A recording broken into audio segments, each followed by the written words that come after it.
Welcome to Audacity Lesson 7.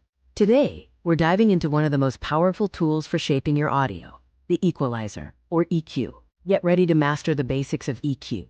Learning this tool will allow you to dramatically improve the quality and clarity of your audio recordings. To start, select the audio track or section you want to modify. Then, navigate to the Effect menu at the top and click on Equalization. The Equalization window provides a graphical interface. You'll primarily work with two modes, graphic EQ and draw curves, each offering unique control over frequency ranges. For precise customization, use the Draw Curves setting. Simply click and drag points on the graph to boost or cut specific frequencies, shaping the sound exactly how you want it.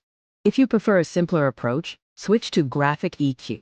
This mode lets you easily adjust set frequency bands using faders, and you can also select from various built-in presets. Don't feel limited by the presets. Once a preset is applied, you can still fine-tune the settings in either draw curves or graphic EQ mode to perfectly match your audio needs. EQ is fantastic for enhancing different parts of your sound. Use it to give your audio more punch by boosting the bass frequencies, or add clarity and crispness by increasing the treble. Beyond enhancement, EQ is also useful for reducing noise.